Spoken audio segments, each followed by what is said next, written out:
This is Improv in Real Life. I'm Jude Treder-Wolff. I've worked in mental health for 40 years, and in that time, the world has changed completely. Technology has transformed how we communicate, connect, even how we work. But in our relationships, change doesn't happen that fast. That's where improv comes in. Improvisers learn to create together without a plan, and they do that by learning a set of skills. Anyone can learn these skills, and they translate directly to life. In this podcast, we'll explore how improv can help us navigate the speed of life. And together, we'll explore how to face change with creativity, agility, and a sense of play.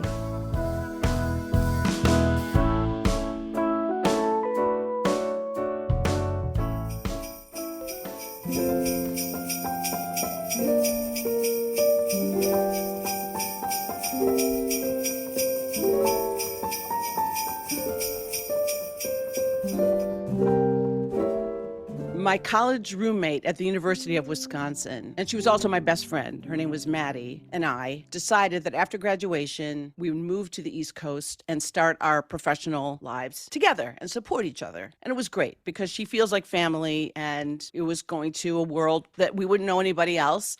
And New York was always the goal for me. Ever since I was a little kid, every book and movie that centered New York City made it seem more exciting, alive, and the place that I wanted to be a part of. But it really started with Miracle on 34th Street. And maybe it's because there was this strong female character played by Maureen O'Hara in the old movie, where she was an executive at Macy's and a single mom. And that was very inspiring to me. Also, New York City at the holidays, the decorations, the energy, it seemed like there'd be a soundtrack everywhere you go in New York City. Maddie and I just could not wait to be part of this together. And she's a theater artist. I'm a music therapist. We move out here. She does her New York City working actress thing, gets a crummy little apartment on West 73rd Street, gets a day job doing temps, a weekend job checking coats at a place called Charlie O's on 57th Street, and of course the requisite terrible boyfriend. My arc is very different. I have to do a 6-month unpaid internship to get a certificate in order for me to get a real paying job in my field. And this internship is not in New York City. It's on the doorstep of New York City, a short commuter bus to a place called Essex County Hospital Center in Cedar Grove, New Jersey. It's a massive campus of about 35 identical 6 or 7 story buildings, red brick, faded, dilapidated. The thing is, this hospital is in the process of being shut down. And I only learned this after I'm there for a little while. And they give us housing, but it's in a condemned building on the grounds of the hospital. And nothing is being maintained very well. But also there's this grim, bleak kind of energy from the work, the people having chronic mental illness or very intense mental illness that are living in this hospital, that if I'm there for a little while, I start to feel the sadness and the isolation of their lives, and they don't have families. And as the holidays approach, I'm wondering if I'm going to have any kind of energy for the work, because I'm just having trouble internalizing the realities of working in mental health and psychiatry. Also, I'm broke. I literally have to live check to check. I have a part-time job evenings, Saturdays and Sundays, so that I have any money at all for soap and shampoo and anything, really, just anything. But I lived check to check for 5 years as a student, but I never lived check to check on the East Coast. So it's bleak as I approach the holidays. So the first Friday night in December, Maddie calls me. She says, "Oh my God, you're not going to believe this. Frank dumped me just like that, and he came in my apartment. He stole my TV, stole my blender. He stole cash from me. I didn't get any of the callbacks from any of the auditions I went on. I feel like I'm losing my mind. You have to come over. You just have to come. I feel so freaking out." And I'm thinking, great, if I go over there now, I can't work tomorrow. And if I don't work tomorrow, I have to make $20 last me for 8 days. But there I am in the Port Authority at 11 o'clock at night, walking through the halls, hearing it's the most wonderful time of the year, and looking at all these decorations that I dreamed about. And it all feels very hollow and empty and grim. And I'm scared and sad. And I walk up to 73rd Street because I'm not paying for a subway. And there's Maddie draped over the phone. She's sobbing. I ripped the phone away. You don't need that guy. We're two women together. We're going to make this happen. And for the next day, it's like taking care of a newborn. I feed her. She wakes up crying. I wake up crying. We talk.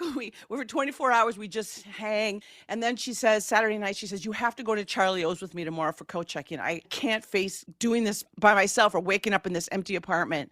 And I know now I'm not going to be able to work this weekend at all. So I am at Charlie O's. It's the brunch crowd. She's coat checking. I can't even talk to her. I'm sitting at the bar writing in my journal about how upset I am about this whole situation. But here I am. And the hostess of Charlie O's comes over to me and she says, you see that tray of drinks over there? Could you please take that tray of drinks over to that table? That's table number one. And I'm looking around, me? Like, are you talking to me? And she says, yes, somebody called in sick and you see how crowded it is. I just need somebody to take those drinks there. Please do it. So I say, okay. So I take the drinks over to this table and there's about 6 people there. And the man is so angry. And he says, we've been waiting here forever and we're 20 minutes and no service at all. This is terrible. And I say, I know, I understand. Charlie O's is very, very sorry for this bad service. I'll get somebody to take your order. He says, you're going to take our order. And I go, yes, I'm going to take your order. And I take my journal out and I write down their order on a piece of paper. I hand it to the hostess and she says, thank you. Thank you. Now listen, I want you to take this tray of desserts over to that table because they've been waiting so long. Tell them the desserts are on the house. Because now another person just left and it's getting even more intense in there. So I go over to that table and I tell them and they say, well, the whole bill should be free. We waited so long. This is the worst service we've ever had at Charlie O's or anywhere. And I say, I understand. Charlie O's is very, very, what do you mean Charlie O's is very sorry? Well, what kind of way is that to talk? And I say, well, the truth is I don't actually work here. And they say, what are you talking about? I say, I'm 2 people called out and you see how crowded it is. And I'm just here with my friend and I got drafted into helping out. So it's bad service because I don't actually work here. Then they say, what do you do? And I say, well, I'm an unpaid intern. I'm a music therapy intern trying to be a therapist and just here with my friend. And when they pay their bill, they give me a $20 bill cash. The next time I take a tray of complimentary desserts to a different table and they say, there's a draft here that we've been complaining about and we told you about it a half an hour ago and you didn't do anything about it. These should be complimentary for all that we've been through sitting here. And I say, I know you did tell me about the draft, but I didn't know who to talk to because here's the thing, I don't actually work here. And they're like, what? You don't work here? And I say, no, I got drafted because some people called out and you see how crowded it is and I'm just helping out. And they say, well, what do you do? And I say, well, I'm an unpaid music therapy intern and I live in a condemned building on the grounds of a psychiatric hospital. And those people give me $30 in cash. So I spend the afternoon waitressing and telling my story to anybody who wants to hear about why am I doing this? Why don't I work here? And then Charlie O's gives us dinner and they give us $60 in cash. Not bad for somebody who doesn't actually work there. So I'm walking through the Port Authority late that night with $180 in cash in my pocket.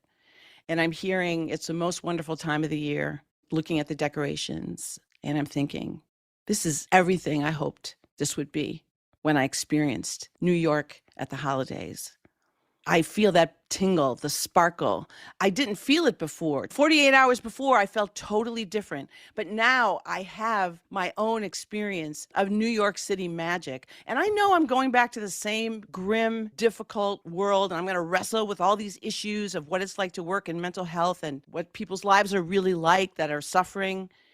But I'm going in there now with a spark that I can share with them because I just had my own little miracle on 57th Street.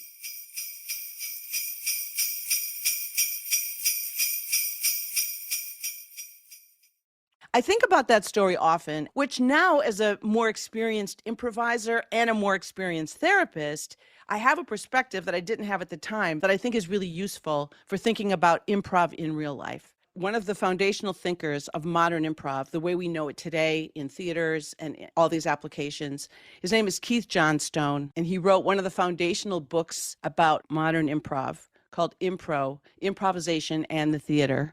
And one of the quotes that I think about a lot that I heard him say is, people who take risks are rewarded with adventure and experiences. People who stay safe are rewarded with stability and security. Now, I'm standing back from Keith Johnstone now. I don't think there's a right way or a wrong way. Take risks or don't take risks. There's a way you want to live in your life. Everybody has those choices of times that you can risk or you don't want to and you want to stay safe.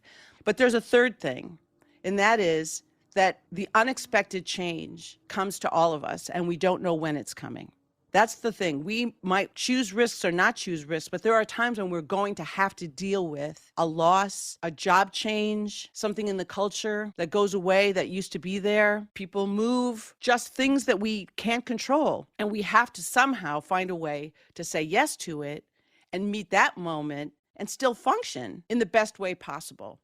So the word impro comes from the word unforeseen or unexpected, from the Latin word improviso. So even the whole idea of improv is about dealing with the unexpected. And when we choose to go into a state of a situation where we are in the moment without a plan, accept these rules of engagement, the way we treat each other, the way we say yes, the way we build on each other's ideas, those are the rules. And out of that, something new will happen. There's research that shows this prepares us for those times when we're not choosing to risk, we're just in it.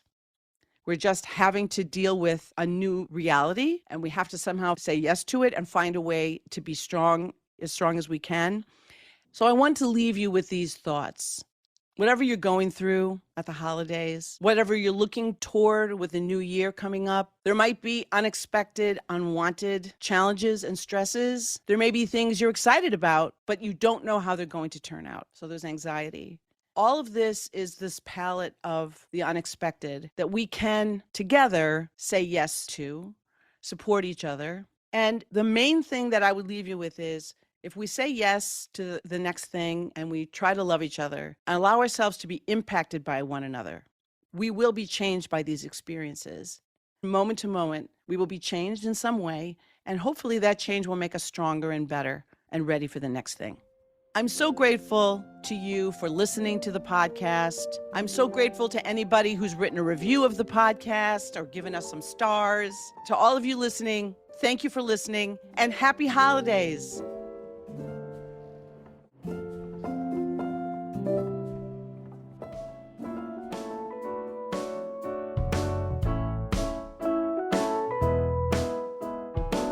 That's it for this episode of Improv in Real Life. For more info about our guest and other resources, you can visit our show notes. If you enjoyed today's conversation, please follow or subscribe wherever you listen. And if you're feeling extra generous, write us a review or share with a friend. You can also find us on Instagram at lifestage_inc. And if you want to dive deeper into these concepts, please connect with me on Substack at Jude Treder-Wolff.